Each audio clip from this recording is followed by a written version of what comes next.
Hi, everybody. I hope you're having a great day. Are you ready for Chapter 5? The Whomping Willow. The end of the summer vacation came too quick for his liking. He was looking forward to getting back to Hogwarts, but his month at the Burrow had been the happiest of his life. It was difficult not to feel jealous of Ron when he thought of the Dursleys and the sort of welcome he could expect next time he turned up on Privet Drive. On their last evening, Mrs. Dursley conjured up a sumptuous dinner that included all of Harry's favorite things, ending with a mouth-watering treacle pudding. Fred and George rounded off the evening with a display of filibuster fireworks. They filled the kitchen with red and blue stars that bounced from ceiling to wall for at least half an hour. Then it was time for a last mug of hot chocolate and bed. It took a long while to get started the next morning. They were up at dawn, but somehow they still seemed to have a great deal to do. Mrs. Weasley dashed about in a bad mood looking for spare socks and quills. People kept colliding on the stairs, half dressed with bits of toast in their hands. And Mr. Weasley nearly broke his neck, tripping over a stray chicken as he crossed the yard carrying Ginny's trunk to the car. Harry couldn't see how 8 people, 6 large trunks, 2 owls, and a rat were going to fit into one small Ford Angelina. He had reckoned, of course, without the special features that Mr. Weasley had added. "Not a word to Molly?" he whispered to Harry as he opened the trunk and showed him how it had been magically expanded so that the luggage fitted easily. When at last they were all in the car, Mrs. Weasley glanced into the back seat, where Harry, Ron, Fred, George, and Percy were all sitting comfortably side by side, and said, "Muggles do know more than we give them credit for, don't they?" She and Ginny got into the front seat, which had been stretched so that it resembled a park bench. "I mean, you'd never know it was this roomy from the outside, would you?" Mr. Weasley started up the engine, and they trundled out of the yard, Harry turning back for a last look at the house. He barely had time to wonder when he'd seen it again and when they would be back. George had forgotten his box of filibuster fireworks. 5 minutes after that, they skidded to a halt in the yard so that Fred could run in for his broomstick. They had almost reached the highway when Ginny shrieked that she left her diary. By the time she had clambered back into the car, they were running very late, and tempers were running high. Mr. Weasley glanced at his watch, and then at his wife. "Molly, dear." "No, Arthur! No one would see. This little button here is an invisibility booster I installed. That get us up into the air. Then we fly above the clouds. We'd be there in 10 minutes and no one would be any wiser." "I said no, Arthur, not in broad daylight." They reached King's Cross at 11:15. Mr. Weasley dashed across the road to get trolleys for their trunks, and they all hurried into the station. Harry had caught the Hogwarts Express the previous year. The tricky part was getting onto platform 9 3/4, which wasn't visible to Muggle Eye. What you had to do was walk through the solid barrier dividing platforms 9 and 10. It didn't hurt, but it had to be done carefully so that none of the Muggle noticed you vanishing. "Percy first," said Mrs. Weasley, looking nervously at the clock overhead, which showed that they only had 5 minutes to disappear casually through a barrier. Percy strode briskly forward and vanished. Mr. Weasley went next. Fred and George followed. "I'll take Ginny and you two come right after us," Mrs. Weasley told Harry and Ron, grabbing Ginny's hand and setting off. In the blink of an eye, they were gone. "Let's go together. We only got a minute," Ron said to Harry. Harry made sure that Hedwig's cage was safely wedged on top of his trunk, and he wheeled his trolley around to face the barrier. He felt perfectly confident. This wasn't nearly as uncomfortable as using flu powder. Both of them bent low over their handles of their trolleys and walked purposefully toward the barrier. Gathering speed, a few feet away from it, they broke into a run and crash! Both the trolleys hit the barrier and bounced backward. Ron's trunk fell off with a loud thump. Harry was knocked off his feet, and Hedwig's cage bounced onto the shiny floor, and she rolled away, shrieking indignantly. People all around them stared, and a guard nearby yelled, "What in the blaze do you think you're doing?" "Lost control of the trolley," Harry gasped, clutching his ribs as he got up. Ron ran to pick up Hedwig, who was causing such a scene that there were a lot of muttering about cruelty to animals from the surrounding crowd. "Why can't we get through?" Harry hissed to Ron. "I don't know." Ron looked wildly around. A dozen curious people were still watching them. "We're going to miss the train," Ron whispered. "I don't understand why the gateway's sealed itself." Harry looked up at the giant clock, and a sickening feeling in his pit of his stomach. 10 seconds. 9 seconds.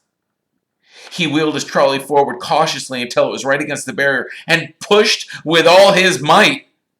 The metal remained solid. 3 seconds. 2 seconds. 1 second. "It's gone," said Ron, sounding stunned. "The train's left. What if Mom and Dad can't get through to us? Have you got any muggle money?" Harry gave a hollow laugh. "Huh, the Dursleys haven't given me pocket money for about 6 years. Ron pressed his ear to the cold barrier. "I can't hear a thing," he said tensely. "What are we going to do? I don't know how long it'll take Mom and Dad to get back to us." They looked around. People were still watching them, mainly because of Hedwig's continuing screeches. "I think we better go and wait by the car," said Harry. "We're attracting too much attention." "Harry," said Ron, his eyes gleaming. "The car!" "What about it?" "We can fly the car to Hogwarts." "But I thought we're stuck, right? And we got to get to school, haven't we? And even underage wizards are allowed to use magic if it's a real emergency. Section 19 or something of the restriction of thingy. But your mom and dad," said Harry, pushing against the barrier again in the vain hope that it would give way. "How would they get home?" They don't need a car," said Ron impatiently. "They know how to apparate, just vanish and reappear at home. They only bother with the flu powder in the car because we're all underage and we're not allowed to apparate yet." Harry's feeling of panic turned suddenly into excitement. "Can you fly it?" "No problem," said Ron, wheeling his trolley around to face the exit. "Come on, let's go. If we hurry, we'll be able to follow the Hogwarts Express." As they marched off through the crowd of curious muggles, out of the station and back onto the side road where the old Ford Angelina was parked, Ron unlocked the cavernous trunk with a series of taps from his wand. They heaved their luggage back in, put Hedwig on the back seat, and got in the front. "Check that no one's watching," said Ron, starting the ignition with another tap of his wand. Harry stuck his head out of the window. Traffic was rumbling along the main road ahead, but their street was empty. "Okay," he said. Ron pressed a tiny silver button on the dashboard. The car around them vanished, and so did they. Harry could feel the seat vibrating beneath him, hear the engine, feel his hands on his knees and his glasses on his nose. But for all he could see, he had become a pair of eyeballs, floating a few feet above the ground in a dingy street full of parked cars. "Let's go," said Ron's voice from the right, and the ground and the dirty buildings on either side fell away, dropping out of sight as the car rose. In seconds, the whole of London lay smoky and glittering below them. Then there was a popping noise, and the car, Harry, and Ron reappeared. "Uh-oh!" said Ron, jabbing at the invisibility booster. "It's faulty!" Both of them pummeled it. The car vanished. Then it flickered back again. "Hold on!" Ron yelled, and he slammed his foot on the accelerator, and they shot straight into the low, woolly clouds, and everything turned dull and foggy. "Now what?" said Harry, blinking at the solid mass of cloud pressing in on them from all sides. "We need to see the train to know what direction we're going in," said Ron. "Dip back down again, quickly." They dropped back beneath the clouds and twisted around in their seats, squinting at the ground. "I can see it!" Harry yelled. "Right ahead! There!" The Hogwarts Express was streaking along below them like a scarlet snake. "Due north," said Ron, checking the compass on the dashboard. "Okay, we'll just have to check on it every half an hour or so. Hold on!" And they shot up through the clouds. A minute later, they burst into a blaze of sunlight. It was a different world. The wheels of the car skimmed the sea of fluffy cloud, the sky a bright, endless blue under the blinding white sun. "All we got to worry about now is airplanes," said Ron. They looked up at each other and started to laugh. For a long time, they couldn't stop. It was as though they had been plunged into a fabulous dream. This, thought Harry, was surely the only way to travel. Past swirls and turrets of snowy cloud, in a car full of hot, bright sunlight, with a fat pack of toffees in the glove compartment, and the prospect of seeing Fred and George's jealous faces when they landed smoothly and spectacularly on the sweeping lawn in front of Hogwarts Castle. They made regular checks on the train as they flew farther and farther north. Each dip beneath the clouds showing them a different view. London was soon far behind them, replaced by neat fields of green that gave way into wide purplish moors. A great city alive with cars like multicolored ants, villages with tiny toy churches. Several uneventful hours later, however, Harry had to admit that some of the fun was wearing off. The toffees had made them extremely thirsty, and they had nothing to drink. He and Ron had pulled off their sweaters, but Harry's t-shirt was sticking to his back of his seat, and his glasses kept sliding down the end of his sweaty nose.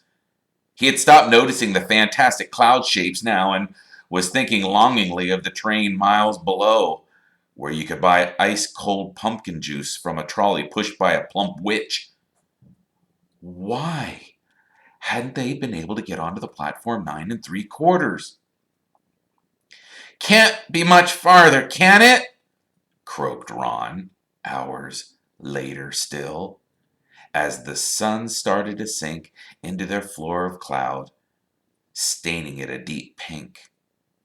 "Ready for another check on the train?" It was still right below them, winding its way past Snow-Capped Mountain. It was much darker beneath the canopy of clouds. Ron put his foot on the accelerator and drove them upward again, but as he did so, the engine began to whine. Harry and Ron exchanged nervous glances.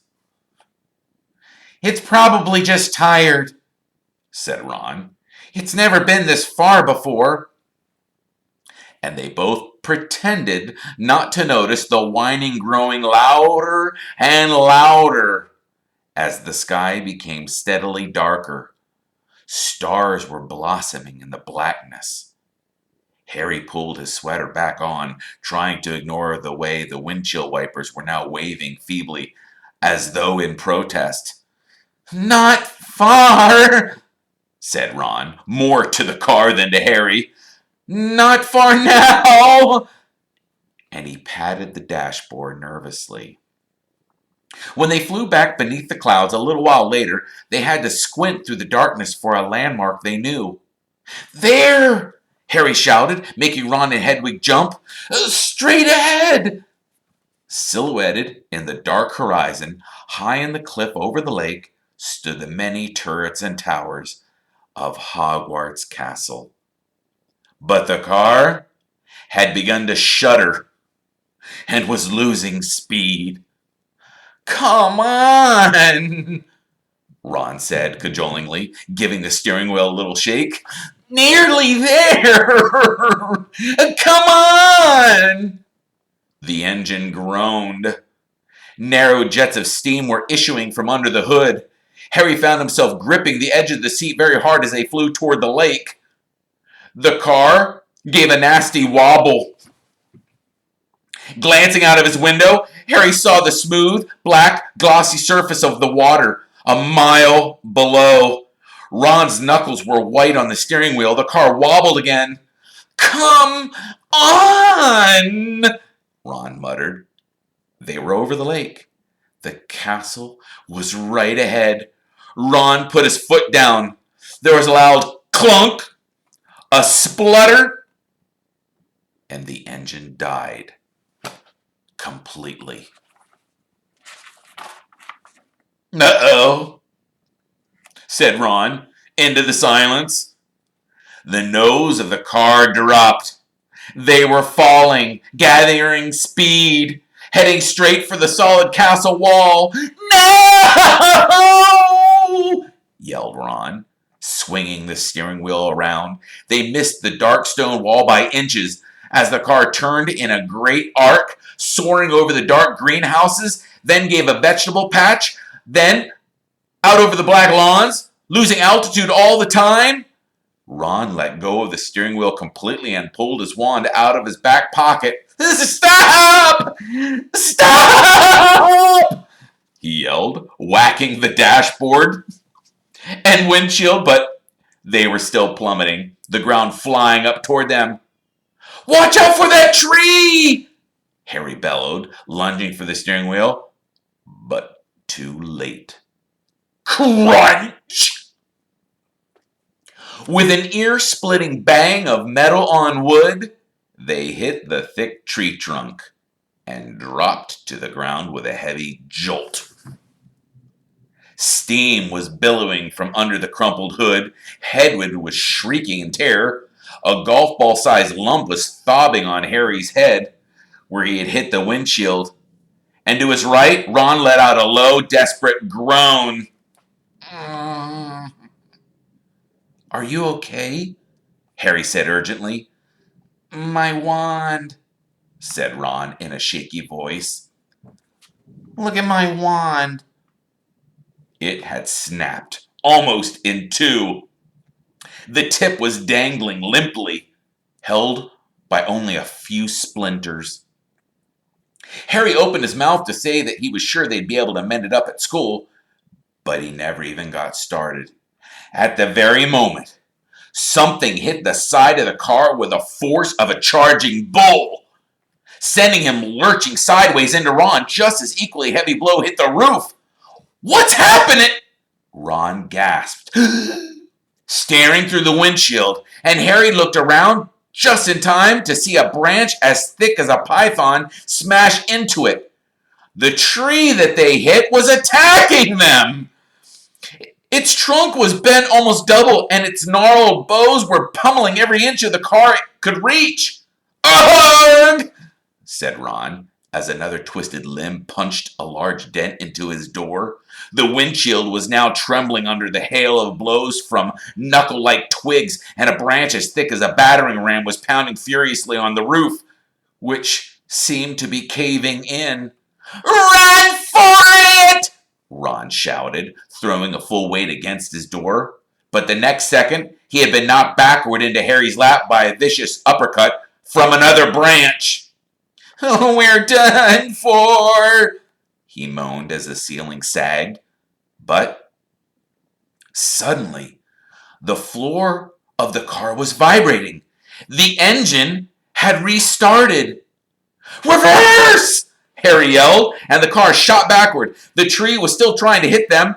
They could hear its roots creaking as it almost ripped itself up, lashing out at them as they sped out of reach. "That," panted Ron, "was close. Well done, car." The car, however, had reached the end of its tether. With two sharp clunks, the doors flew open and Harry felt his seat tip sideways. Next thing he knew, he was sprawled on the damp ground. Loud thuds told him that the car was ejecting their luggage from the trunk. Hedwig's cage flew through the air and burst open. She rose out of the angry screech and sped towards the castle without a backward look.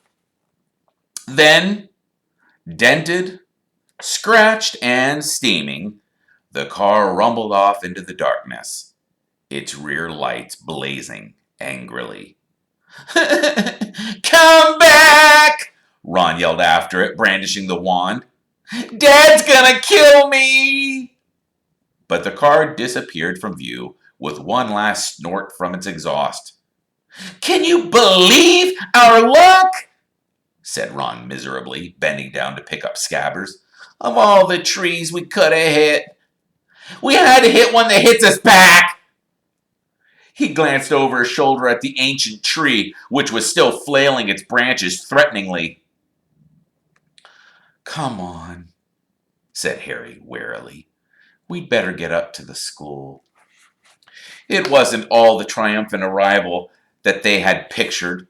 Stiff, cold, and bruised, they seized their ends of their trunks and began dragging them up the grassy slope toward the great oak front doors. "I think the feast's already started," said Ron, dropping his trunk at the foot of the front steps and crossing quietly to look through a bright lit window. Hey, Harry! Come and look! It's the sorting!" Harry hurried over and, together, he and Ron peered in at the great hall. Innumerable candles were hovering in midair over 4 long crowded tables, making the golden plates and goblets sparkle. Overhead, the bewitched ceiling, which always mirrored the sky outside, sparkled with stars. Through the forest of the pointed black Hogwarts hats, Harry saw a long line of scared-looking first-years filing into the hall. Ginny was among them, easily visible because of her vivid Weasley hair. Meanwhile, Professor McGonagall, a bespectacled witch with her hair tight in a bun, was placing the famous Hogwarts sorting hat on a stool before the newcomers.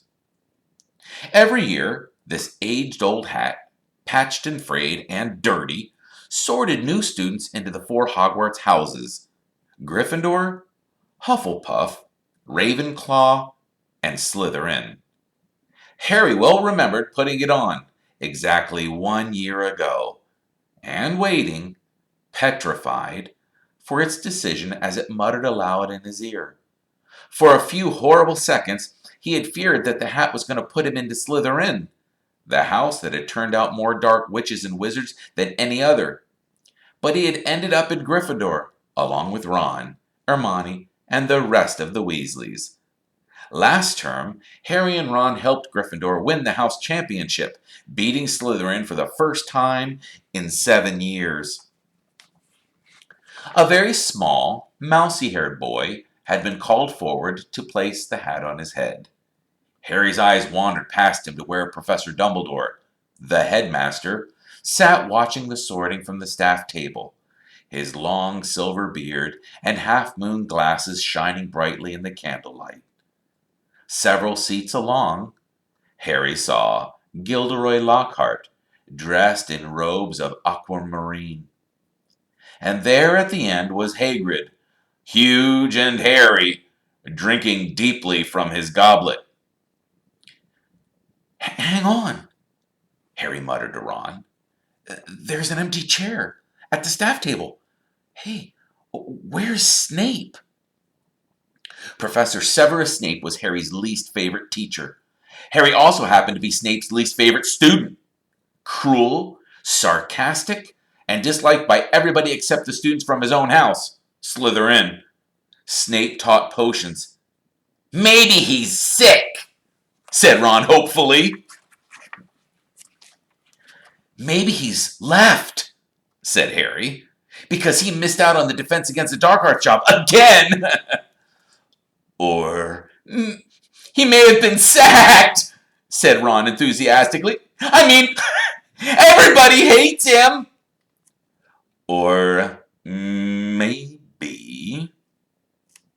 said a very cold voice right behind them, he's waiting to hear why you two didn't arrive on the school train. Harry spun around. There, his black robes rippling in a cold breeze, stood Severus Snape.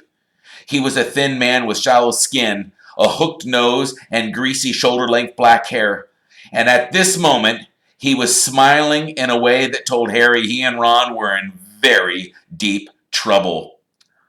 Follow me, said Snape.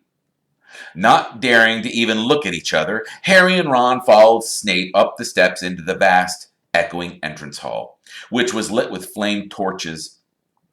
A delicious smell of food was wafting from the great hall, but Snape led them away from the warmth and light, down the narrow stone staircase that led into the dungeons.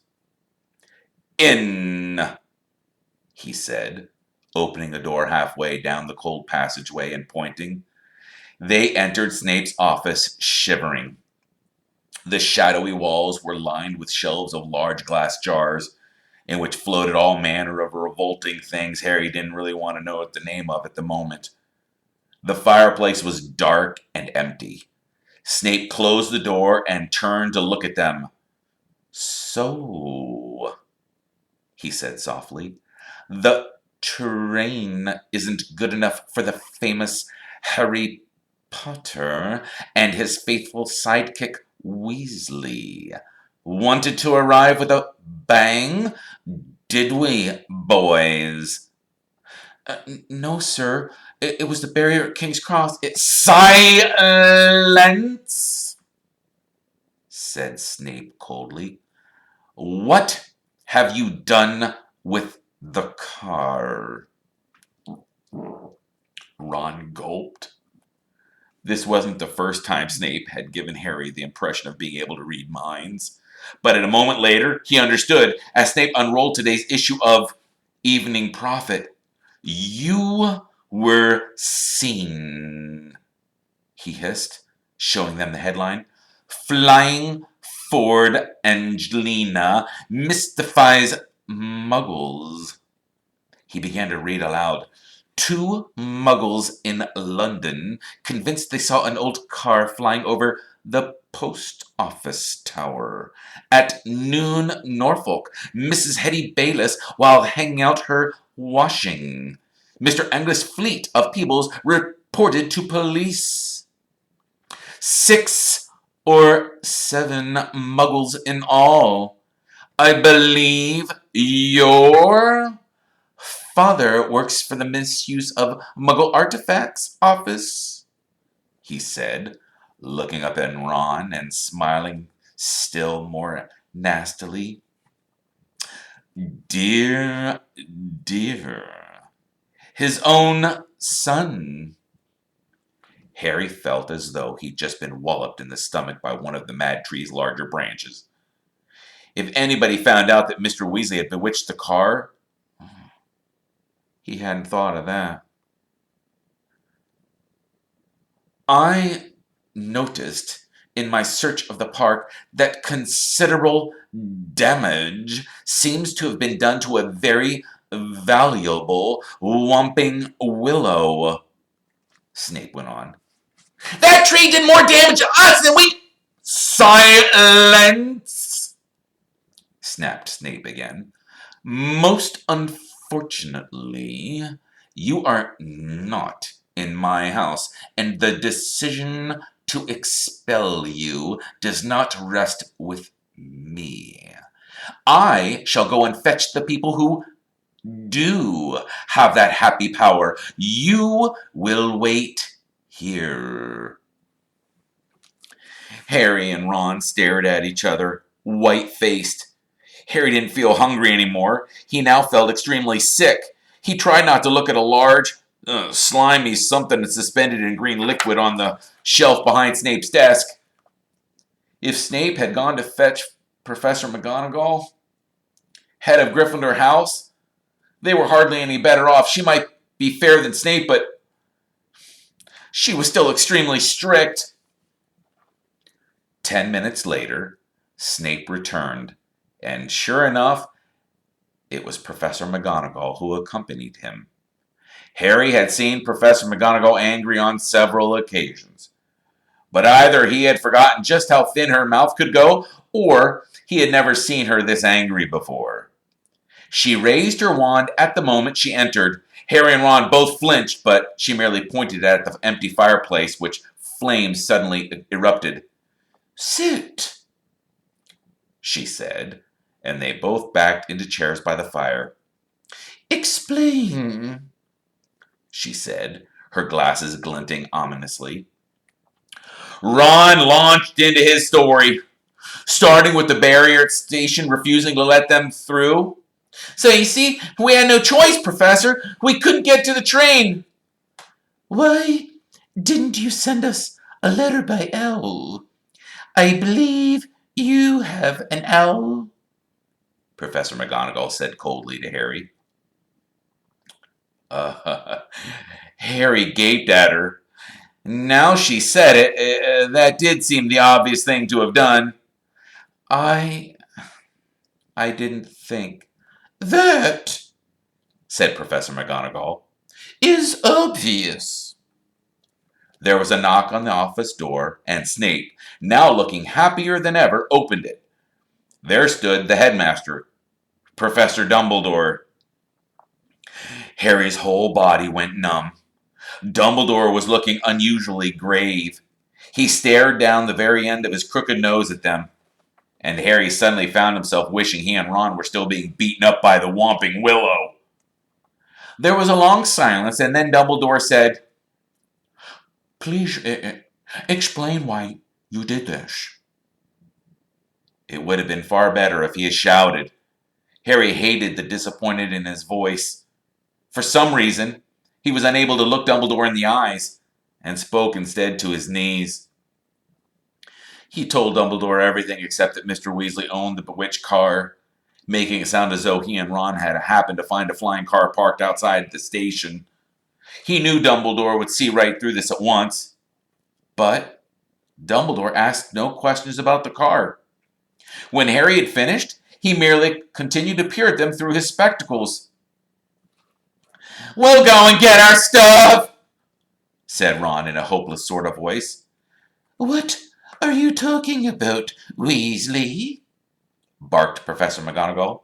"Well, you're expelling us, aren't you?" said Ron.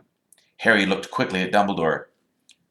"Not today, Mr. Weasley," said Dumbledore, "but I must impress upon the both of you the seriousness of what you have done. I will be writing to both of your families tonight. I must also warn you that if you do anything like this again, I will have no choice but to expel you." Snape looked as though Christmas had been canceled. He cleared his throat and he said, "Professor Dumbledore, these boys have flouted the decree of the restricted of underage wizardry, caused serious damage to an old and valuable tree. Surely acts of this nature. It will be up to Professor McGonagall to decide on these boys' punishments, Severus," said Dumbledore calmly. "They are in her house and are therefore her responsibility." He turned to Professor McGonagall. "I must back to the feast, Minerva. I've got to give out a few notices. Come, Severus, there's a delicious-looking custard tart. I want to sample." Snape shot a look of pure venom at Harry and Ron as he allowed himself to be swept out of his office, leaving them alone with Professor McGonagall, who was still eyeing them like a wrathful eagle. "You'd better be getting along to the hospital wing, Weasley. You're bleeding." "Not much," said Ron, hastily wiping the cut over his eye with his sleeve. "Professor, I wanted to watch my sister being sorted." "The sorting ceremony is over," said Professor McGonagall. "Your sister's also in Gryffindor." "Oh, good," said Ron. "And speaking of Gryffindor," Professor McGonagall said sharply, but Harry cut in. Professor, when we took the card, term hadn't started, so Gryffindor shouldn't really have points taken away from it, should it?" he finished, watching her anxiously. Professor McGonagall gave him a piercing look, but he was sure she had almost smiled. Her mouth looked less thin anyway. "I will not be taking any points from Gryffindor," she said, and Harry's heart lightened considerably. "But you both will be getting detention." It was better than Harry had expected. As for Dumbledore's writing to the Dursleys, that was nothing. Harry knew perfectly well they'd just be disappointed that Whomping Willow hadn't squashed him flat. Professor McGonagall raised her wand again and pointed it at Snape's desk. A large plate of sandwiches, 2 silver goblets, and a jug of iced pumpkin juice appeared with a pop. "You will eat in here and then go straight to your dormitories," she said. "I must return to the feast also." When the door had closed behind her, Ron let out a long, low whistle. "I thought we'd had it," he said, grabbing a sandwich. "So did I," said Harry, taking one too. "Can you believe our luck, though?" said Ron thickly through a mouthful of chicken and ham. "Fringor must have flown that car 5 or 6 times and no muggles ever saw them." He swallowed and took another huge bite. "Why couldn't we get through that barrier?" Harry shrugged. "We'll have to watch our step from now on, though," he said, taking a grateful swig of pumpkin juice. "Wish we could have gone up to the feast." She didn't want us showing off," said Ron sagely. "Doesn't want people thinking it's clever, arriving by flying car." When they had eaten as many sandwiches as they could, the plate kept refilling itself. They rose and left the office, treading the familiar path to Gryffindor Tower. The castle was quiet. It seemed that the feast was over. They walked past muttering portraits and creaking suits of armor, and climbed narrow flights of stone stairs, until at last they reached the passage where the secret entrance to Gryffindor Tower was hidden, behind an oil painting of a very fat woman in a pink silk dress. "Pathward," she said as they approached. Said Harry. They didn't know how this New Year's password, not having met Gryffindor Prefect yet, but help came almost immediately. They heard hurrying feet behind them and turned to see Hermione dashing toward them. "There you are! Where have you been? The most ridiculous rumors. Someone told us you'd been expelled for crashing a flying car." "Well, we haven't been expelled," Harry assured her. "You're not telling me you did fly here?" said Hermione, sounding almost as severe as Professor McGonagall. "Skip the lecture," said Ron impatiently, "and tell us the new password." "It's Wallowbird," said Hermione impatiently. "But that's not the point." Her words were cut short, however, as the portrait of the fat lady swung open and there was a sudden storm of clapping. It looked as though the whole Gryffindor house was still awake, packed into a circular common room, standing on the lopsided tables and squashy armchairs, waiting for them to arrive. Arms reached through the portrait hole to pull Harry and Ron inside, leaving Hermione to scramble in after them. "Brilliant!" yelled Lee Jordan. Inspired! What an entrance! Flying a car right in the Whomping Willow. People will be talking about that one for years. Good for you, said a fifth year Harry had never spoken to. Somebody was patting him on the back as though he just won the marathon. Fred and George pushed away to the front of the crowd and said together, Why couldn't we come in that car, huh? Ron was scarlet in the face, grinning embarrassedly, but Harry could see one person who didn't look happy at all. Percy was visible over the heads of some excited first years, and he seemed to be trying to get near enough to start telling them off. Harry nudged Ron in the ribs and nodded in Percy's direction. Ron got the point at once. Whew. Gotta go upstairs. A bit tired, he said, and the two of them started pushing their way toward the door onto the other side of the room, which led to a spiral staircase and the dormitories. Night, Harry called back to Hermione, who was wearing a scowl just like Percy's. They managed to get to the other side of the common room.